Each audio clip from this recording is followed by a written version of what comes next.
Gente, muito boa noite então para vocês. Espero que esteja tudo bem. Saudade de todos vocês. Como eu falei, tava com saudade da aula para a turma de vocês. Turma excelente. Ah, deixa eu já aproveitar a pergunta aqui da Sueni aqui e explicar.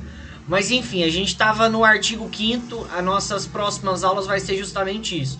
Essa aula artigo 5º, próxima aula artigo 5º, última aula controle de constitucionalidade, tá bom? Vamos lá. Perguntinha da Sueni. Olha, já passou, mas revisando gostaria de entender melhor o inciso 13. Fala sobre o trabalho ser livre. Exploração sexual no Brasil é crime. Prostituição não. Se puder falar um pouco, seria norma de eficácia contida? Vamos lá, Sueni, vamos voltar aqui no inciso 13 aqui. O inciso 13 diz que é livre o exercício de qualquer trabalho, ofício ou profissão. Não sei se vocês lembram quando a gente falou da eficácia das normas, nós falamos que existem normas de eficácia plena, normas de eficácia contida e normas de eficácia limitada. As normas de eficácia plena são aquelas normas autoexecutáveis, são aquelas que produzem efeitos de imediato. Não precisa vir nenhuma lei autorizar que elas produzam efeitos. Já a norma de eficácia contida é aquela também que ela produz efeitos de imediato, ela produz todos os efeitos inerentes a uma lei de eficácia plena, ou seja, ela é autoexecutável.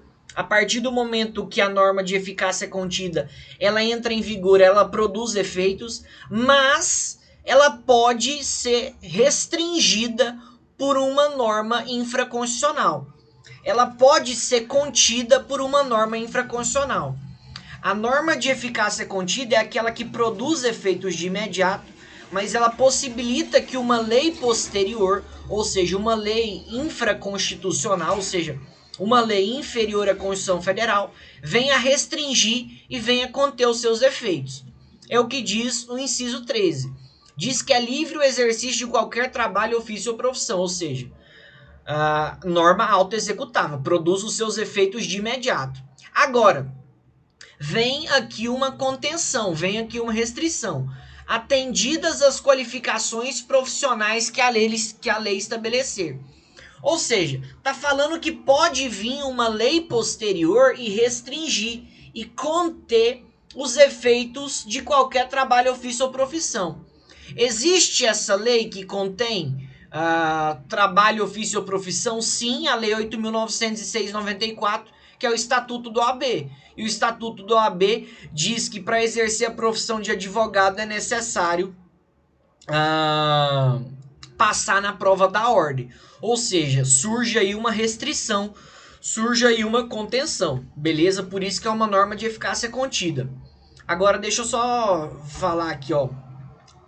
Exploração sexual no Brasil é crime. É tráfico de pessoas, né? Digamos assim, tráfico de pessoas para fins de exploração sexual é crime. Aí tá no artigo 149A do Código Penal. Não seria exploração, sim, o nome é exploração sexual, mas o nome técnico do crime é tráfico de pessoas. Tráfico de pessoas, e aí pode envolver para várias coisas, sendo que no inciso 3 é tráfico de pessoas para fins de exploração sexual. Aí é um crime. Aqui eu vou entrar no tema de direito penal, mas enfim, não vou esgotar o tema. Isso depois vocês veem com o professor de penal de vocês. O que é a grande questão aqui? Pergunto para vocês, gente, prostituição é crime? Uma pessoa se prostituir é crime? O que vocês acham?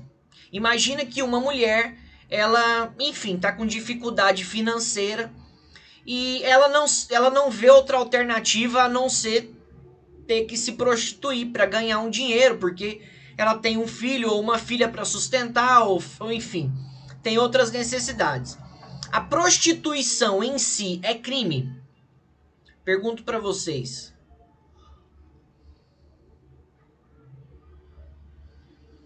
Não. Por que a prostituição em si não é crime?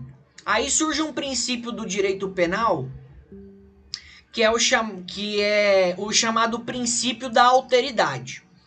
O que é o princípio da alteridade? Só será considerado crime quando houver lesão a bem jurídico alheio.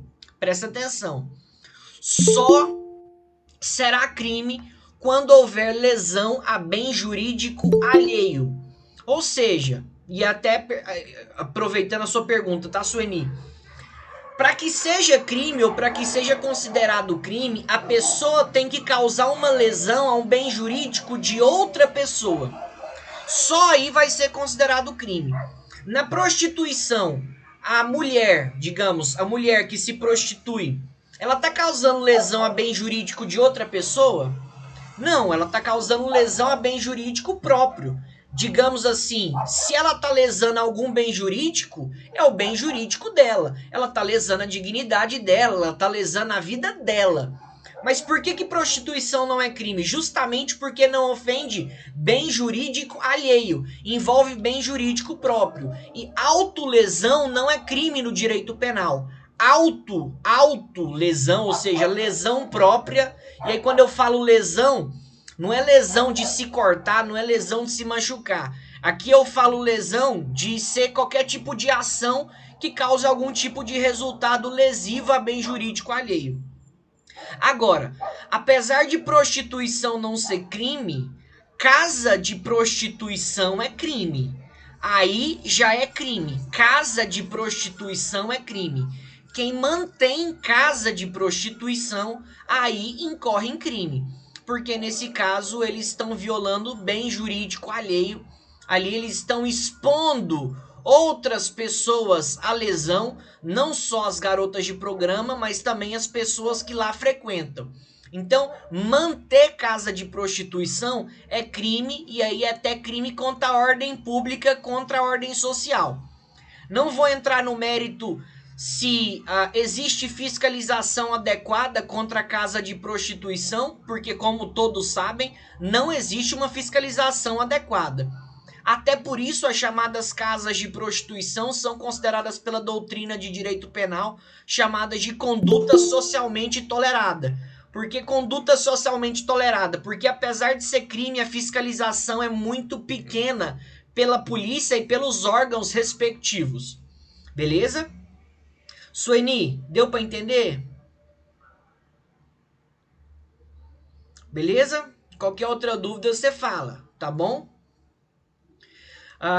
Essa exploração sexual aí que você perguntou tá no 149A do Código Penal. Se você tiver curiosidade de ver, tráfico de pessoas para fim de exploração sexual, beleza? E se eu não me engano, manter casa de prostituição tá lá no 225 do Código Penal, tá bom?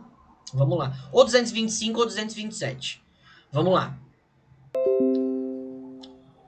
Vamos continuar aqui no artigo, no inciso 24 aqui, tá, gente? O inciso 23 a gente falou que a propriedade atenderá à sua função social. Vamos aqui no artigo 24. A lei estabelecerá procedimento para desapropriação por necessidade ou utilidade pública ou por interesse social, mediante justa e prévia indenização em dinheiro, ressalvados os casos previstos nesta Constituição. Primeiro a gente precisa falar o que é desapropriação. O que é desapropriação, gente? Desapropriação acontece quando o Estado ele quer determinado imóvel. Desapropriação acontece quando o Estado, e aí quando eu falo Estado, pode ser o município, pode ser o Estado, pode ser o DF, pode ser a União. Ou seja, quando o Estado ele necessita de determinado imóvel, necessita de um terreno, necessita de uma casa, necessita de um imóvel. E aí, no caso, a desapropriação ela pode acontecer por diferentes situações.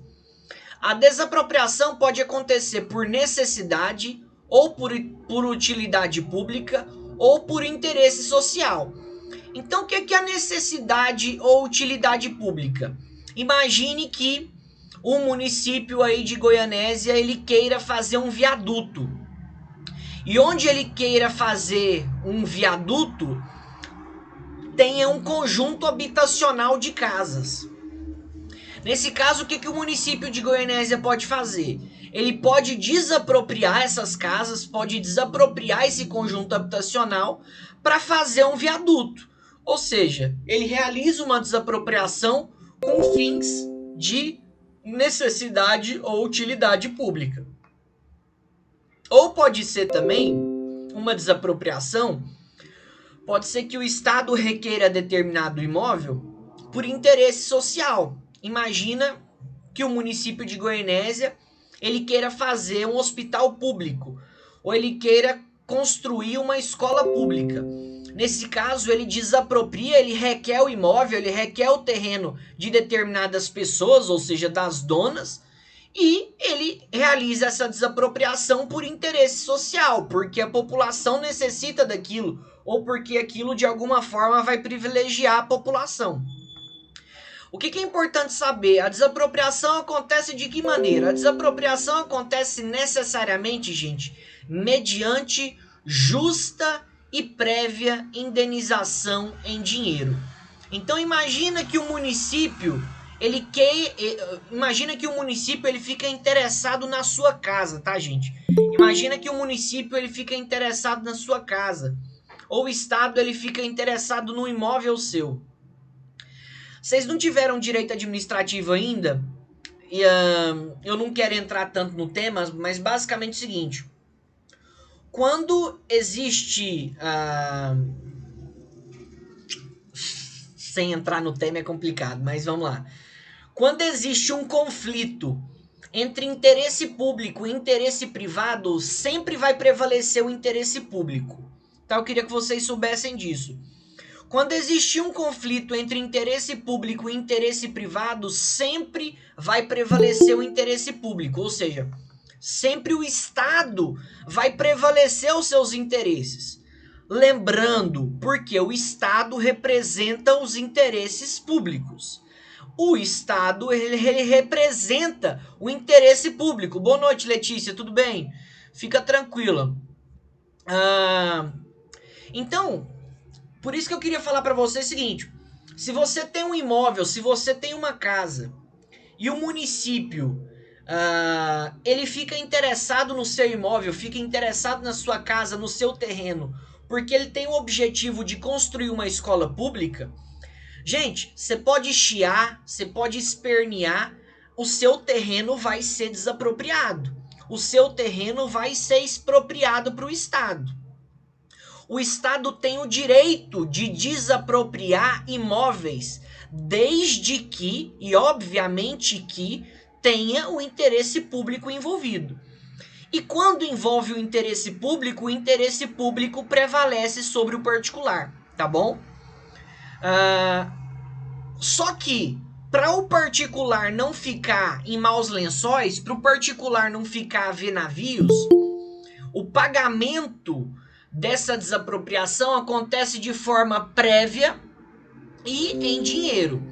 Então, se você tem uma casa e o município quer a sua casa para construir um hospital público, ele vai ter que te pagar de forma justa e mediante prévia indenização em dinheiro. Ou seja, você vai receber antes e você vai receber em dinheiro. É dessa forma que a desapropriação acontece, tá bom?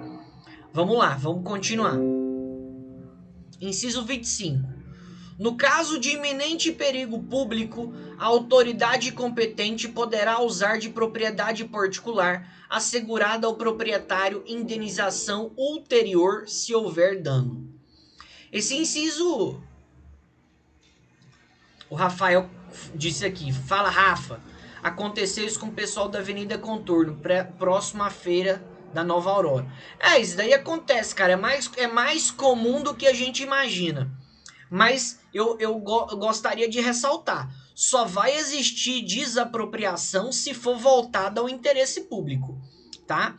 Se descobrirem que foi desapropriado um imóvel para interesse particular do Estado, ou para interesse particular do prefeito, ou para o governador que seja, nesse caso vai haver a chamada retrocessão, devolve o dinheiro. Tá? Devolve o dinheiro. Tem que ser voltada a interesse público, como eu falei lá para vocês. Ou necessidade ou utilidade pública ou interesse social. Esse inciso aqui, 25, ele talvez... Não, eu vou dar um exemplo aqui da nossa realidade. Vou dar dois exemplos, tá? Vamos lá. Vocês lembram quando... Isso deve fazer uns 4, 5 anos. Estava na época das enchentes lá no sul. Vocês lembram disso?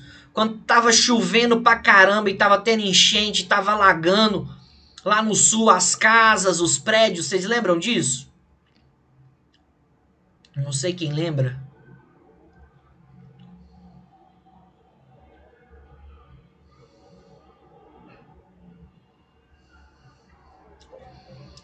Vocês lembram, gente? Quando tava acontecendo chuva, alagamento, enchente lá no sul. Vocês lembram disso? Não? Tá.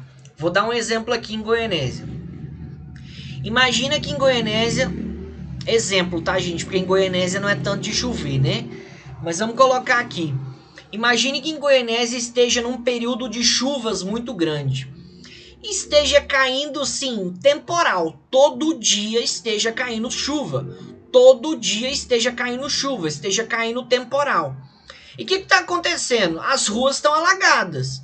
Tem gente que começou a afogar, tem carro que não consegue se desvencilhar lá da rua. Nesse caso, o que acontece?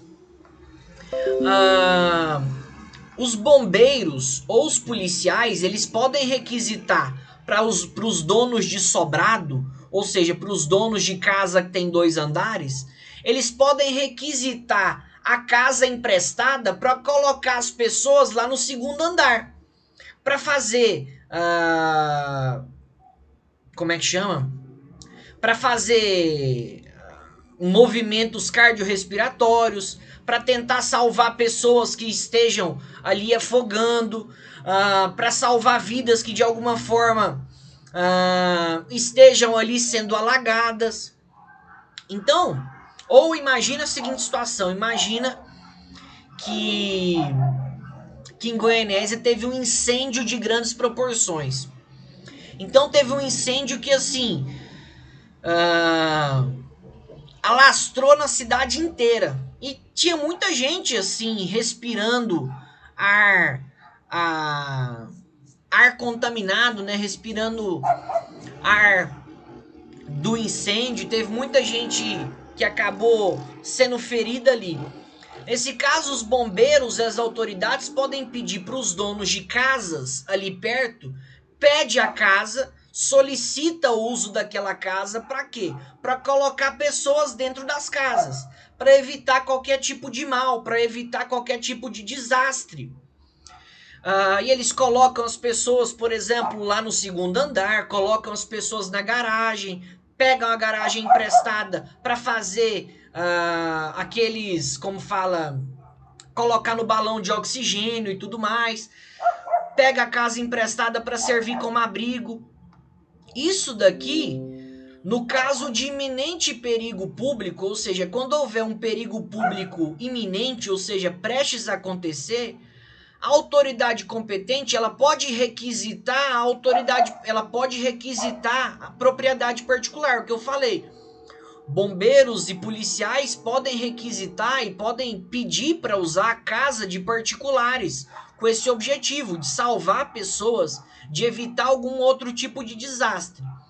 Aí o que fica assegurada? Fica assegurada ao proprietário indenização ulterior. O que é ulterior? Indenização posterior. Ou seja, fica assegurado ao dono da casa, fica assegurado ao proprietário da casa o seguinte: olha, se houver algum tipo de dano na casa, se por exemplo, alguma das pessoas que lá estavam sendo salvas, ou alguma das pessoas que estavam lá passando por um procedimento, se ela quebra um vidro, se ela quebra sua parede, se ela quebra alguma coisa dentro da casa, se tem alguma coisa na casa que acaba se deteriorando, nesse caso é garantido indenização ulterior quando houver dano, ou seja, se houver dano na casa, o proprietário da casa pode requerer e pode requisitar uma indenização ulterior, ou seja, uma indenização posterior. Beleza?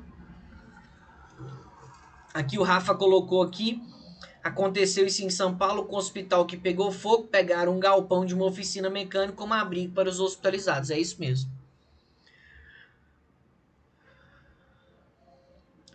Calma aí, a Margarida. Desculpa o incômodo, mas se caso a aula estiver valendo nota e a Lívia que estar vendo.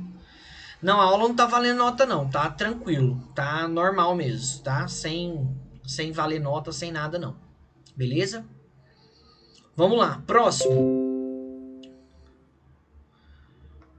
Aqui, os menos importantes eu só vou ler, tá, gente? Os menos importantes eu só vou ler. Inciso 26. A pequena propriedade rural, assim definida em lei, desde que trabalhada pela família, não será objeto para penhora para pagamento de débitos decorrentes de sua atividade produtiva. Dispor na lei sobre os meios de financiar o seu desenvolvimento. Aqui diz o seguinte, gente, a pequena propriedade rural, se ela for trabalhada pela família, se tiver, por exemplo, um pedaço de terra na roça, tá? Se tiver um pedaço de terra na roça, imagina que uma família... imagina que uma família, ela só tem um pedaço de terra na roça. E ela trabalha ali na roça, na terra. Ela planta para vender, ou seja, plantio de subsistência. Não pode ser penhorado essa roça, não pode ser penhorado essa terra para servir como pagamento de débito decorrente da atividade produtiva.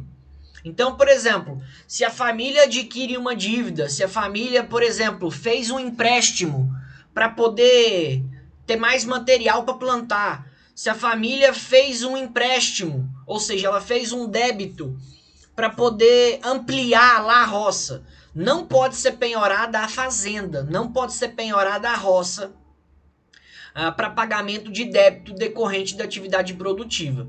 Beleza? Isso é justamente para incentivar o pequeno produtor rural. Beleza? Vamos lá. Inciso 27.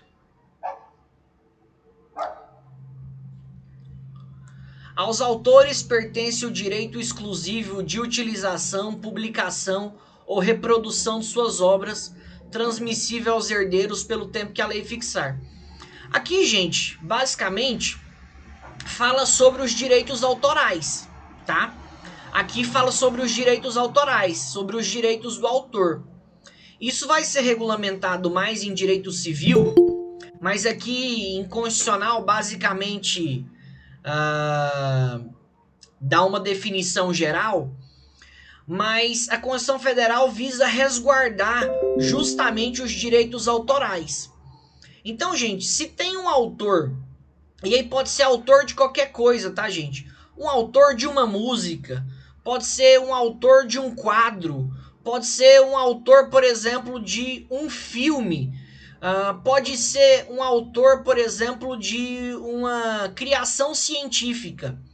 Aos autores pertence o direito exclusivo de utilização, publicação ou reprodução das suas obras. Aqui visa privilegiar justamente quem é o criador de uma obra.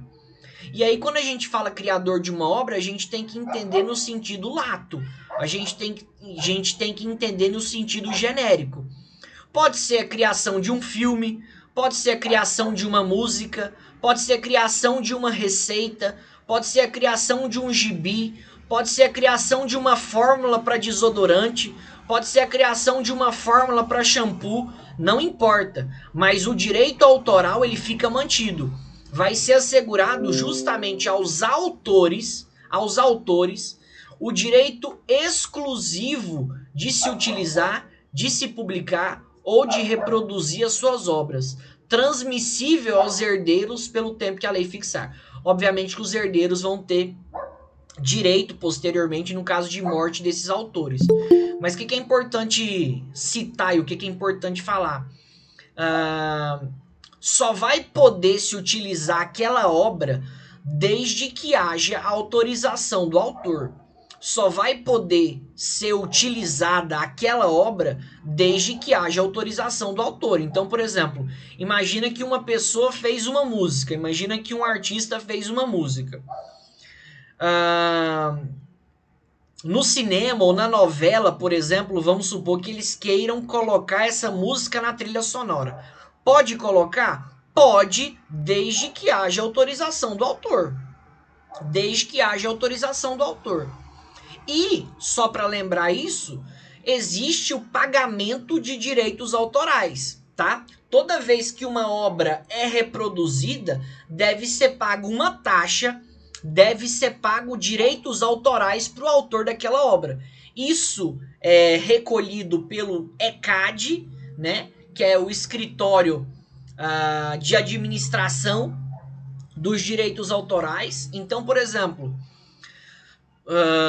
algo que vocês já devem ter ouvido. Tem gente que ganha dinheiro, gente, só como compositor. Tem gente que ganha dinheiro só como compositor. A pessoa escreve a música, só que tem muitos outros cantores cantando aquela música. Toda vez que aquela música for ser reproduzida em algum lugar, eles precisam pagar o direito autoral para o compositor. Por quê? Porque o direito exclusivo da reprodução daquela obra, né, no caso daquela música, é justamente do compositor. Então tem gente que ganha dinheiro só com composição. Por quê? Porque a obra é dele. A música é dele. Ele é o autor dela. E para que alguma pessoa venha cantar aquela música, ela precisa da autorização do autor. Ela precisa da autorização do cantor. Beleza? Algo, não sei, talvez os meninos se interessem mais, mas o que tem crescido muito? Criação de jogos. Criação de jogos para computador, criação de jogos para videogame. Então tem cara que é especialista só em desenvolver software. O cara cria jogos, cria software para videogame, cria software, cria jogos para computador. Se a marca quiser reproduzir esse jogo, ou se ela quiser vender esse jogo, ela precisa da autorização dele. E se for vender, precisa pagar os direitos autorais. E isso que acontece em qualquer situação, tá, gente? Vamos lá. São assegurados nos termos da lei a proteção às participações individuais em obras coletivas e a reprodução da imagem e voz humana, inclusive nas atividades desportivas. Aqui é a lei assegurando justamente o seguinte, gente: proteção à participação individual em obra coletiva. Ou seja, participação de uma pessoa em um filme, participação de uma pessoa em uma novela, participação de uma pessoa num documentário. Ou seja, as participações individuais em obras coletivas, elas são asseguradas a proteção. Ou seja, se uma pessoa participa numa obra coletiva, se uma pessoa participa sozinha em uma obra coletiva, ou seja, se há uma participação individual numa obra coletiva, é garantido justamente a proteção, a participação dessa pessoa. E também é assegurada a proteção à reprodução da imagem e voz humanas, inclusive nas atividades desportivas. Aqui talvez os meninos vão entender isso melhor. As meninas, talvez, quem goste de futebol. Jogador de futebol, gente, ele tem direito a receber direito de imagem. Não sei quem já ouviu falar disso. Mas jogador de futebol tem direito a receber direito de imagem. Por quê? Porque a imagem dele está sendo veiculada na televisão. Porque está passando a imagem dele na televisão. Porque no final do jogo ele dá entrevista. Porque na hora do hino nacional lá aparece o rosto dele. Porque na hora que ele faz um gol, ele vai para a câmera e aparece. Porque aparece o nome dele. Ou seja, o jogador de futebol tem direito a resguardar e ele tem direito a ser assegurada a sua imagem. A imagem de toda pessoa, eu dei o exemplo do jogador de futebol, né? Mas qualquer pessoa que tiver a sua imagem sendo usada, ela tem o direito de assegurar a proteção à sua imagem. E, obviamente, se a imagem for ser utilizada, ela precisa ser paga. Não se pode utilizar uma imagem de uma pessoa sem autorização dela. Caso venha se utilizar a imagem de uma pessoa, precisa ter autorização dela e, obviamente, um pagamento. Então, por exemplo, imagine que um ator ou uma atriz de novela vão fazer uma campanha publicitária, vão estrelar uma campanha publicitária. Nesse caso, vai estar lá no pôster ou vai estar lá enfim, onde for, no shopping ou na entrada de um prédio, enfim, onde for, vai ter a imagem dessa pessoa. Nesse caso, a pessoa que tem a sua imagem ali reproduzida, ela tem que ter dado autorização. E obviamente ali a imagem dessa pessoa não vai estar ali de graça, né, gente? Imagina que a Grazi Massafera ou imagina o Cauã Raymond vão estrelar uma campanha publicitária de um shampoo ou enfim de um carro. Aí a imagem deles vai aparecer na televisão ou a imagem deles vai aparecer no Instagram. Nesse caso, é necessário a autorização deles. Sem autorização deles, não pode haver veiculação de imagem. E, obviamente, vai ter tido um pagamento, né, gente? Obviamente vai ter tido um pagamento, uma compensação financeira para eles. Em relação às vozes humanas, é importante dizer que também há proteção para as vozes humanas, inclusive nas atividades esportivas. Então, por exemplo, aí entra radialista, tá? Não é só a imagem que é regulada, não é só a imagem que é protegida. Por exemplo, radialista tem direito a assegurar a proteção da sua voz. Ou seja, a sua voz também, se for ser veiculada, precisa da autorização dele. E também ele precisa ser remunerado para isso. Dublador de filme, que não é uma atividade que, digamos assim, né, é muito badalada, que aparece muito, mas é preciso autorização do dublador do filme para a voz dele aparecer. E obviamente ele vai receber uma compensação financeira para isso. Então, as vozes humanas, elas também são protegidas e também ficam asseguradas a sua proteção. Não só da imagem, mas também de vozes humanas, beleza? Só uma coisa que talvez vocês podem, não sei, alguém pode pensar nisso aqui, mas quando eu lia esse dispositivo, eu pensava. Aí em Goianésia deve ter, enfim, várias cidades deve ter. Você já viu que no monte de salão de cabeleireiro tem um monte de foto de celebridade e sei lá, salão Belos Hair. Aí tem lá a foto da Beyoncé, salão Puro Glamour. Aí tem, sei lá, a foto do Tom Cruise lá. Vocês já viram isso? Que um monte de salão de cabelo tem foto de um monte de celebridade?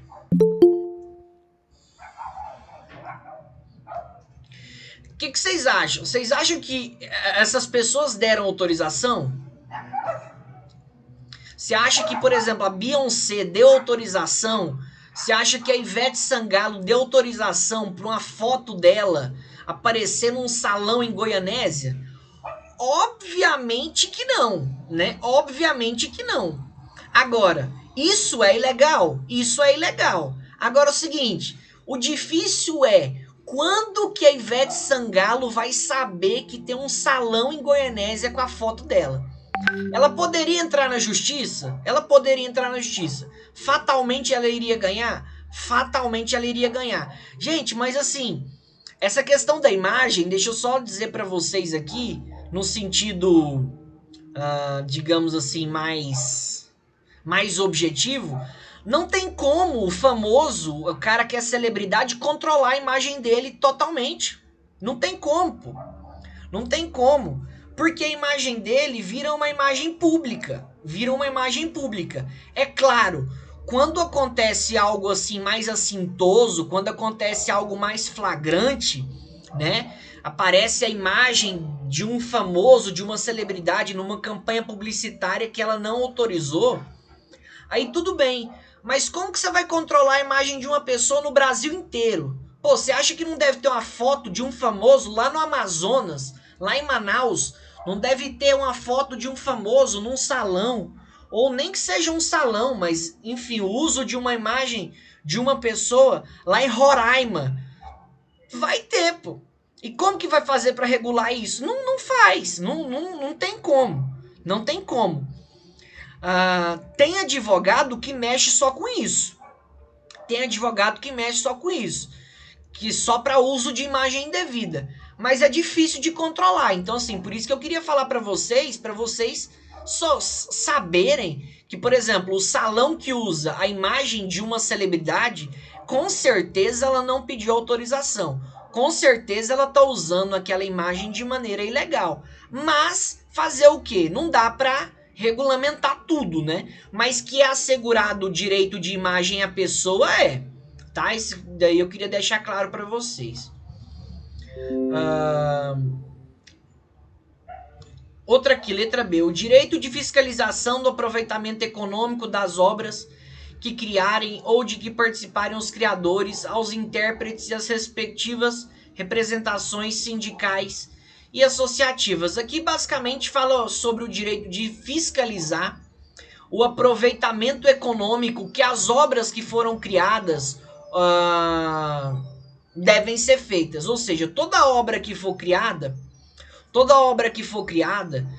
um shampoo, um bolo que for criado, uma receita, enfim, um filme, uma novela, é garantido o direito de fiscalização do aproveitamento econômico dessas obras. Ou seja, o dinheiro que está girando em torno dessas obras, ele pode ser fiscalizado, tá? Não só pelos criadores, mas também em relação aos intérpretes e os respectivos sindicatos. Vamos lá. 29.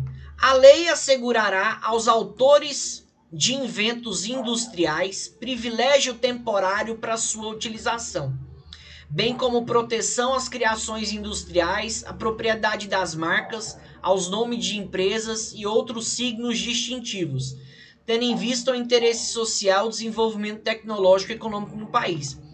Aqui ainda fala sobre os direitos autorais, tá? Aqui ainda fala sobre os direitos autorais. Fala justamente que os criadores de inventos industriais, aquilo que for criado, por exemplo, gente, numa indústria, então, igual eu falei para vocês, uma fórmula que for criada, tá? Uma fórmula de um shampoo, uma fórmula de um remédio, por exemplo, um remédio que foi criado. Então, um remédio aí que cura a gripe, ou um remédio que cura determinada doença. Fica assegurado a esses autores desses inventos industriais um privilégio temporário para sua utilização. Ou seja, fica garantido a eles um tempo para que eles utilizem esses produtos, para que eles utilizem esses inventos deles, justamente como é assegurado proteção às criações industriais, a propriedade das marcas, ao nome das empresas e outros signos distintivos. Isso daí eu não vou entrar tanto porque vocês vão ver isso em direito empresarial. Existe um órgão que chama INPE. O que é o INPE? Instituto Nacional de Propriedades Empresariais. Esse INPE vem justamente proteger a criação de marcas e patentes. Então, toda marca que for criada, ela tem que ser registrada. Toda patente que for criada, ela tem que ser registrada. E isso é feito justamente nesse órgão, é feito justamente nesse INPE, que é justamente esse órgão de proteção dessas marcas e patentes. Então, por exemplo, você quer criar uma empresa, você tem que ver se tem o nome... Perdão, você quer criar uma empresa, você quer dar um nome para essa empresa. Antes de você registrar o nome dessa empresa, você tem que ver se tem algum nome já registrado. Você tem que ver se tem alguma empresa já com esse nome. Ou, por exemplo, você quer registrar uma marca. Você tem que ver se tem alguma marca parecida com a sua que você quer. Porque se a marca for similar, ela também não vai poder ser utilizada. Beleza? Então isso daí é mais para empresarial, mas é garantido justamente aos criadores industriais ou em relação aos criadores de produtos ou inventos industriais, esse privilégio e essa proteção às suas criações e também a propriedade das marcas e ao nome das empresas. Vamos lá.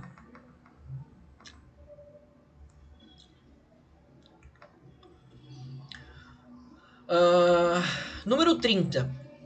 Número 30 fala que é garantido o direito de herança. Aqui não dá pra gente se estender muito, mas é que fica garantido o direito de herança. A gente sabe que na LINDB fala que a lei não excluirá o direito adquirido, a coisa julgada e o ato jurídico perfeito.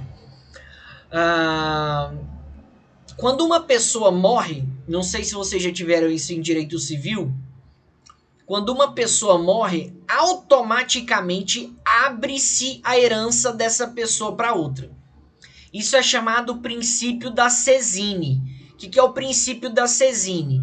Quando uma pessoa falece, no caso quando o de cujus falece, abre-se a partir daí o direito de herança aos seus sucessores. Então, os sucessores de uma pessoa têm direito de buscar a herança respectiva. E, no caso, a herança é um direito constitucional. Todos têm direito à herança. Obviamente, se tiverem sucessores e esses sucessores tiverem falecido. Beleza? Vamos lá. Próximo.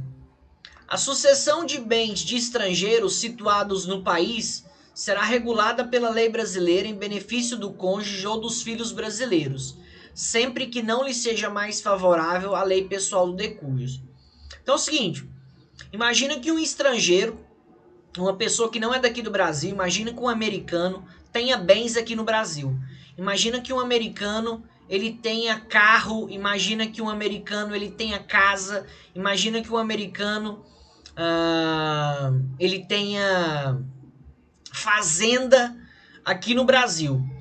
Esses bens deles e a sucessão desses bens, a herança que vai ser aberta, vai ser regulada pela lei brasileira.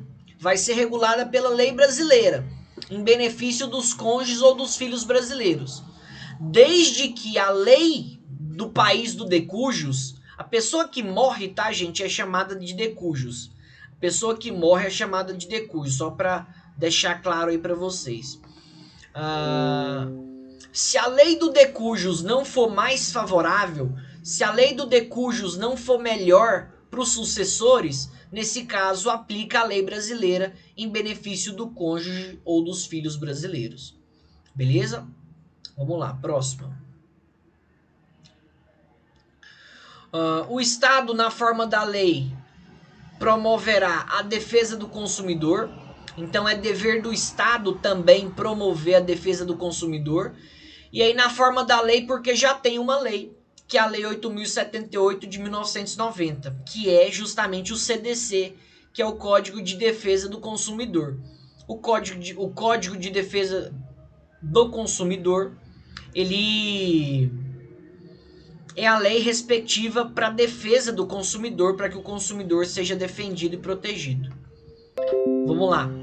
Pamela falou para explicar o 31. Então é o seguinte, Pamela. Imagina que um estrangeiro, imagina que um americano, ele tenha bens aqui no Brasil. Imagina que ele tenha fazenda, imagina que ele tenha carro, imagina que ele tenha casa, imagina que ele tenha apartamento.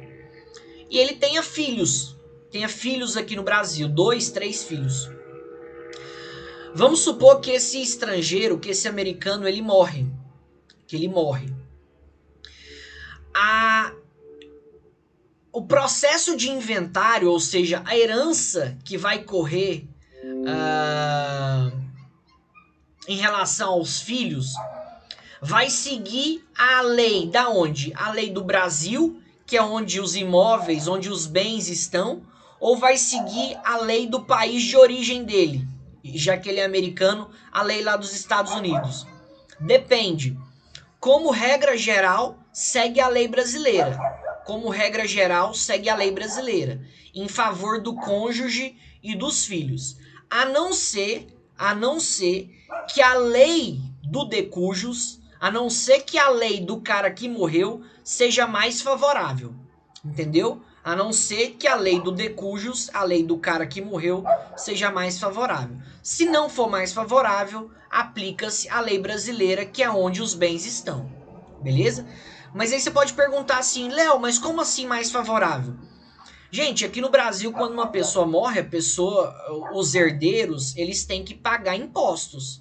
Então tem que pagar o chamado ITCD. O que é o ITCD? Imposto de Transmissão Causa Mortes. Imagina que lá nos Estados Unidos, para que os herdeiros peguem os bens, não precisa dessas taxas, não precisa desses valores. Aí segue a lei do país do americano, aí segue a lei dos Estados Unidos, beleza? Se não for mais favorável. Se a lei do Brasil for mais favorável, segue a lei do Brasil, beleza?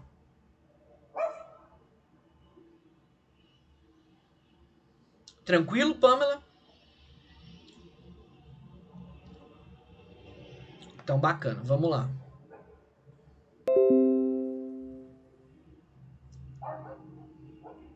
Aqui no 33 fala que todos têm direito a receber dos órgãos públicos informações de seu interesse particular ou interesse coletivo ou geral, que serão prestadas no prazo da lei sob pena de responsabilidade, ressalvadas aquela cujo sigilo seja imprescindível à segurança da sociedade do Estado. Aqui fala justamente sobre o direito de informação, tá? Todo mundo tem direito em órgãos públicos receber informações de seu interesse particular ou, obviamente, do interesse coletivo, salvo aquelas informações que sejam imprescindíveis à segurança da sociedade do Estado, ou seja, situações que envolvam questão de segurança. Aí, nesse caso, não vão ser prestadas. Mas, como regra geral aqui, princípio da publicidade. Todo mundo tem direito de receber informações de órgãos públicos. Então, não só de interesse particular, mas de interesse coletivo. Então, por exemplo, imagina que na sua cidade, seja Goianésia ou outra cidade, foi feita uma obra pública. Você tem direito a ir lá na prefeitura e saber quanto que custou aquela obra pública. Você tem direito de saber isso. Não existe o portal da transparência. O que é o portal da transparência? Para saber quanto cada funcionário público ganha. É justamente isso, o princípio da publicidade. Todo mundo tem direito de receber informações pessoais ou de interesses coletivos de órgãos públicos, salvo quando envolver questão de segurança da sociedade do Estado. Vamos lá. Aqui outra garantia aqui, inciso 34. São a todos assegurados, e aí queria ressaltar para vocês aqui, ó, independentemente do pagamento de taxas, ou seja, fica assegurados a todo mundo independentemente do pagamento de taxas, o direito de petição aos poderes públicos em defesa de direitos ou contra a ilegalidade ou abuso de poder. Então, todo mundo tem direito de peticionar, escrever uma petição para os poderes públicos, para o poder executivo, para o poder legislativo ou para o poder judiciário, em defesa de seus direitos ou contra a ilegalidade ou abuso de poder.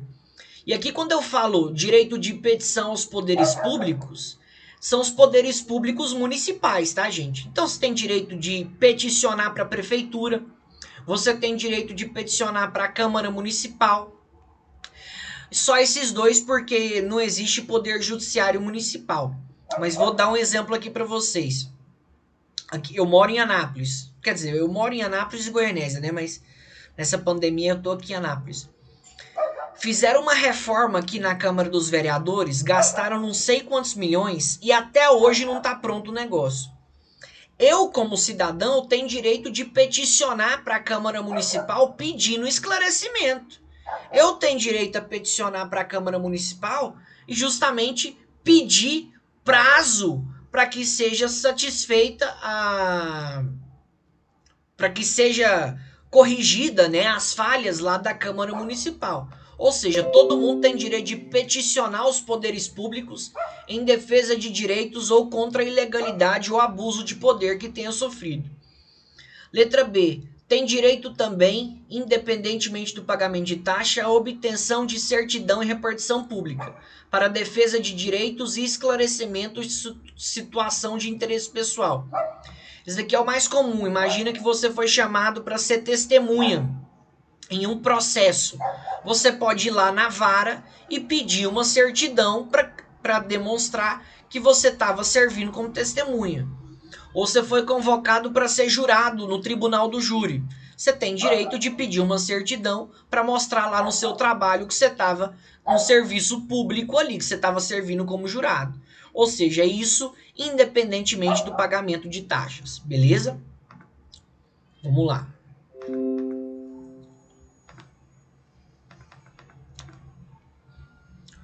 Vamos.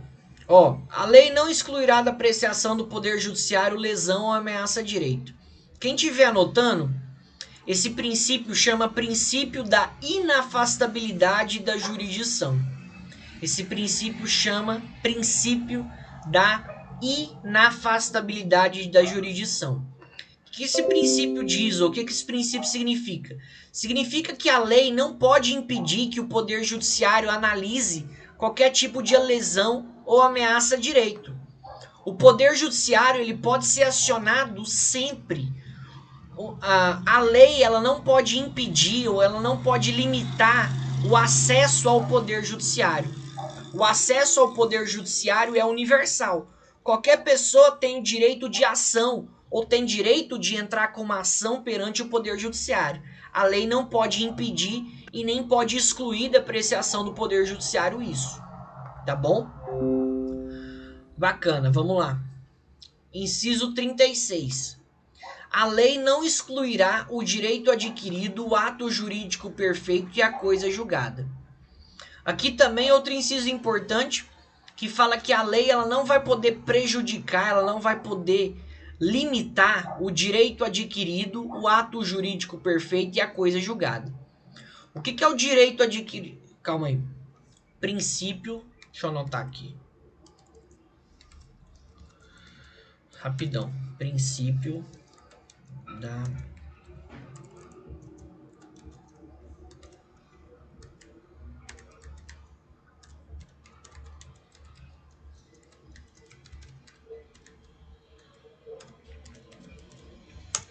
princípio da inafastabilidade da jurisdição. Significa que a lei não pode afastar da apreciação do Poder Judiciário qualquer tipo de lesão ou ameaça a direito.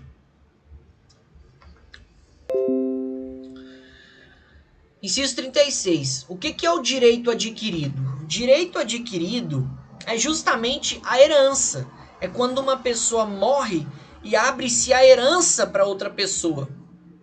A lei não pode impedir, a lei não pode prejudicar, ela não pode limitar a herança de alguém, porque é justamente um direito adquirido. A lei não pode prejudicar o chamado ato jurídico perfeito. O que é o ato jurídico perfeito? São os negócios jurídicos. São os negócios jurídicos que são feitos entre uma pessoa. Então, por exemplo, a compra e venda. Se eu vendo o meu carro para uma pessoa, esse negócio jurídico ele já foi feito, ele já foi celebrado. Eu não posso voltar atrás e anular a venda. Não, se eu assinei, foi assinado, eu dei o DUT para a pessoa. Nesse caso, é um negócio jurídico que já foi feito, que já foi celebrado. É um ato jurídico perfeito. Esse ato jurídico perfeito ele não pode ser limitado, ele não pode ser restringido pela lei. E a lei também ela não pode impedir, ela não pode prejudicar a chamada coisa julgada.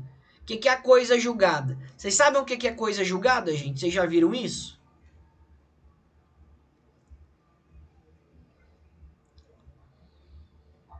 Vocês já viram o que é coisa julgada? Ou sabem o que é coisa julgada? Então, bacana. Então, vocês vão ver hoje comigo. Importante aí vocês saberem o que é coisa julgada. Quem estiver anotando. Coisa julgada é a decisão judicial da qual não cabe mais recurso. Beleza? Coisa julgada é a decisão judicial da qual não cabe mais recurso. O que é coisa julgada, então? Coisa julgada é aquela decisão definitiva. É aquela decisão que não tem mais recurso, que não cabe mais recurso. Deixa eu só explicar aqui para vocês. Só para contextualizar. Vocês lembram? Não sei se foi ano passado, ano retrasado. Não, trânsito em julgado e coisa julgada é a mesma coisa. É a mesma coisa. Falar que determinado processo transitou em julgado ou falar que determinado processo fez coisa julgada é a mesma coisa. Significa a decisão judicial da qual não cabe mais recurso. Vocês lembram quando o Lula foi solto? Vocês lembram quando o Lula foi solto?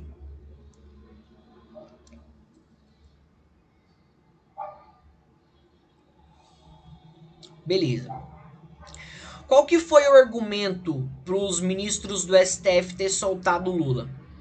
Eles falaram que alguém só poderia ser preso se houvesse trânsito em julgado da decisão. Alguém só poderia começar a cumprir pena se o processo tivesse feito coisa julgada. E no caso, não só do Lula, né, mas no caso de muitas pessoas, aqui no Brasil existem muitos recursos. E normalmente são recursos protelatórios, normalmente são recursos para atrasar o processo. Quando o caso do Lula e assim o caso de várias pessoas, no caso criminal, né, o processo, não tiver mais recurso, tiver esgotado o recurso, ou seja, não tem mais onde recorrer, não tem mais para quem recorrer. Nesse caso, o processo faz coisa julgada, o processo transita em julgado e nesse caso eles podem cumprir a pena. Beleza? A lei, ela não pode impedir, ou ela não pode limitar, ou ela não pode prejudicar essa chamada coisa julgada. Porque uma vez que não caiba mais recurso, significa que aquele processo ele se encerrou. Beleza? Então, coisa julgada é justamente decisão judicial da qual não cabe mais recurso. Então, a lei ela não pode prejudicar, ela não pode limitar o chamado direito adquirido, não pode impedir, por exemplo, uma herança, não pode impedir, por exemplo, um negócio jurídico que é feito entre as partes e nem o fim de um processo, e nem a coisa julgada. Beleza? Vamos lá, próximo. Inciso 37. Esse inciso 37, quem estiver anotando, chama princípio do juiz natural. Inciso 37 significa princípio do juiz natural. Beleza? Princípio do juiz natural. O que é o princípio do juiz natural? Significa que não haverá juízo ou tribunal de exceção. Como assim, Léo, não vai haver juízo ou tribunal de exceção? Significa o seguinte, vou dar um exemplo aqui para vocês. Imagina que eu, Léo, eu cometo um crime, beleza? O meu processo, ele já vai para um juiz pré-estabelecido ou vão ter que criar, ou vão ter que nomear um juiz para o meu processo?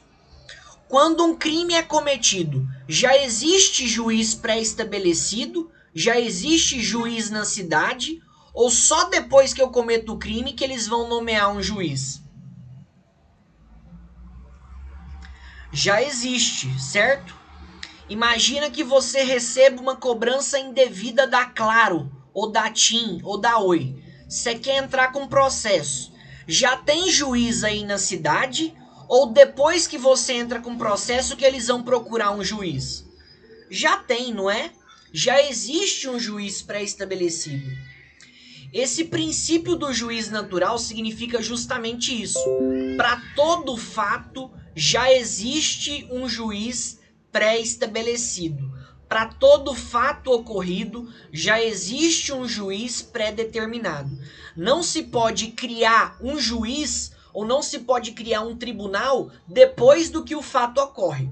Não pode acontecer isso. O juiz já tem que estar pré-estabelecido antes do fato. Não se pode, quando acontece um crime ou acontece um fato, ser criado um juiz ou ser criado um tribunal. Beleza? Esse é o princípio do juiz natural. Vamos lá. Vamos para as partes de penal. Vocês já tiveram penal, gente? Vocês estão tendo penal esse semestre?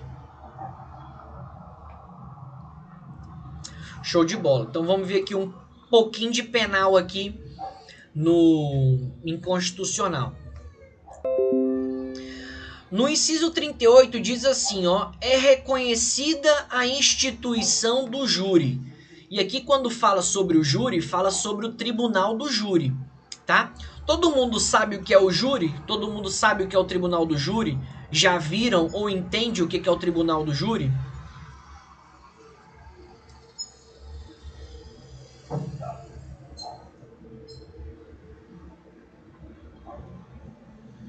Não? Vamos lá. O júri é uma instituição presente aqui no Brasil que ela é criada para julgar os chamados crimes dolosos contra a vida, tá? Então vamos lá. O júri é uma instituição criada aqui no Brasil para julgar os chamados crimes dolosos contra a vida. Vocês já viram a diferença entre crime doloso e crime culposo? Beleza. Crime doloso, a pessoa, né, o autor, tem a vontade, tem o desejo direto de cometer o crime, ou ele assume o risco de produzir o resultado. Toda vez que uma pessoa pratica um crime doloso contra a vida, esse processo vai ser julgado pelo tribunal do júri. Então, quais crimes que o tribunal do júri julga, Léo? O tribunal do júri julga homicídio, julga instigação, auxílio ou induzimento ao suicídio, julga aborto e julga infanticídio, tá? O tribunal do júri julga 4 crimes, que são os 4 crimes dolosos contra a vida: homicídio, infanticídio, aborto, induzimento, instigação ou auxílio ao suicídio. Nesse júri, quem decide são os jurados. E aí tem 7 jurados que compõem o conselho de sentença e que vão julgar. E aí vai ter um juiz que vai presidir a sessão, mas quem vai julgar vai ser os jurados. Vocês já viram essa cena em filme? Tem um bando de jurados decidindo a vida de determinada pessoa? Isso daí vocês já devem ter visto, não só aqui no Brasil, mas também nos Estados Unidos. Vocês já viram isso, né? Que tem um juiz presidente, ele preside a sessão e tem jurados ali que estão julgando efetivamente o caso. Beleza. No júri existem 4 princípios, tá? No júri existem 4 princípios. Depois eu passo aí. Um dos que eu falo para vocês, o Sueni, chama O Júri. Eu comecei a fazer direito justamente por causa desse filme. Excelente. Um mais novo para vocês verem que é excelente chama Código de Conduta. Muito bom. Mas vamos lá. Tem outro também? Tem vários. Intrigas de Estado, tem vários. Depois, se você quiser, eu passo aí depois para vocês. Quais que são os princípios que regem o tribunal do júri? A plenitude de defesa, o sigilo das votações, a soberania dos vereditos e a competência para o julgamento dos crimes dolosos contra a vida. Então, quais que são os princípios que regem o tribunal do júri? A plenitude de defesa. O que é a plenitude de defesa? Vocês já devem ter ouvido falar da ampla defesa. A plenitude de defesa é maior do que a ampla defesa, porque na plenitude de defesa, o advogado pode usar de elementos metajurídicos, pode utilizar de elementos... Deixa eu só responder a Débora. No júri, o juiz não decide, Débora. No júri, quem decide se o réu é culpado ou inocente são os jurados. O juiz, a única coisa que ele vai fazer vai ser fixar a pena. O juiz vai fixar a pena, vai estabelecer se a pena é de 10, 12, 15 anos. Mas quem decide se o réu é culpado ou inocente é os jurados, beleza? Não sei se foi essa a pergunta, mas enfim. Se não for essa, depois você me manda a pergunta.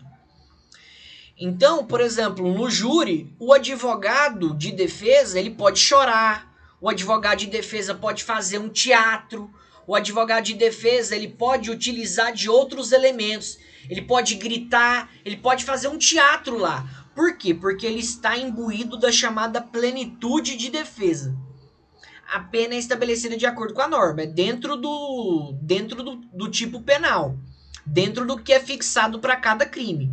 O juiz não pode extrapolar e ele não pode ir aquém do que é previsto no Código Penal.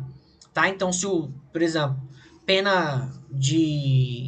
a pena tipo penal de homicídio vai de 6 a 20, o juiz só pode fixar até 20. Beleza?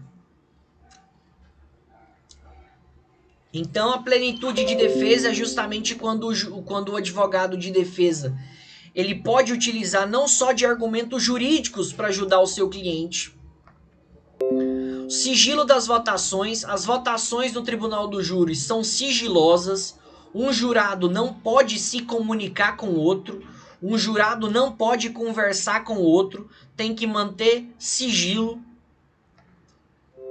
A soberania dos vereditos, uma vez decidido pelos jurados, está decidido. Como regra geral, a decisão dos jurados ela é soberana, não cabe recurso. Só vai haver recurso se tiver algum tipo de erro ou se tiver algum tipo de falha. Como regra geral, a decisão dos jurados ela é soberana. E competência para o julgamento dos crimes dolosos contra a vida, tá? O tribunal do júri julga os crimes dolosos contra a vida. Tentados ou consumados, tá, gente? Tentados ou consumados. Você tem que ser chamada, Débora. Você é chamada. Você é convocada, na verdade. Você não pode, eu quero ser jurado. Não. Eles têm uma lista que é feita, normalmente pessoal de faculdade e tudo mais participa e eles te chamam na sua casa, beleza? A letra A, quando o advogado de defesa pode utilizar. A plenitude de defesa ela é maior do que a ampla defesa. É quando o advogado ele pode usar de elementos meta-jurídicos. A plenitude de defesa acontece quando o advogado pode se utilizar de elementos meta-jurídicos, ou seja, elementos que extrapolam o jurídico. E aí o exemplo disso, ele pode chorar, ele pode gritar, ele pode fazer um teatro lá, tudo para tentar convencer os jurados, beleza? Vamos lá, vamos encerrando aqui. Número 40. A lei penal não retroagirá, salvo para beneficiar o réu. Vocês já eu acredito que vocês já devem ter visto isso em direito penal. Como regra geral, gente, a lei penal ela não volta atrás. Como regra geral, a lei penal ela não volta atrás a um fato anterior, a um fato que aconteceu antes dela, salvo para beneficiar o réu. Salvo se for para beneficiar o réu. Vocês viram isso sobre retroatividade de lei?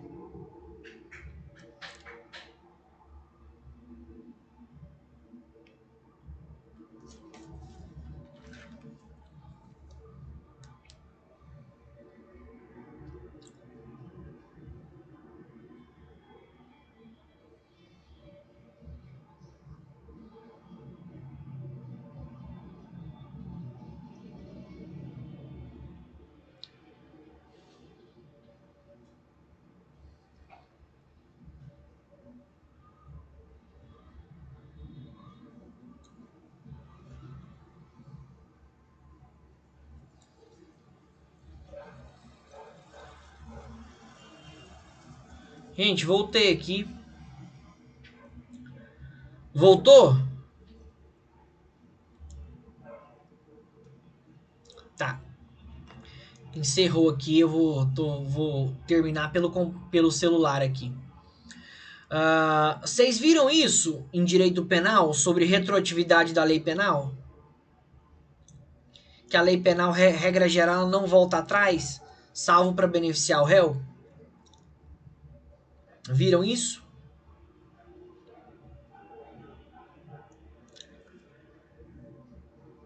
É a mesma coisa, tá? Do que aqui. Não vou entrar tanto no tema, por causa que vocês já devem ter visto em direito penal.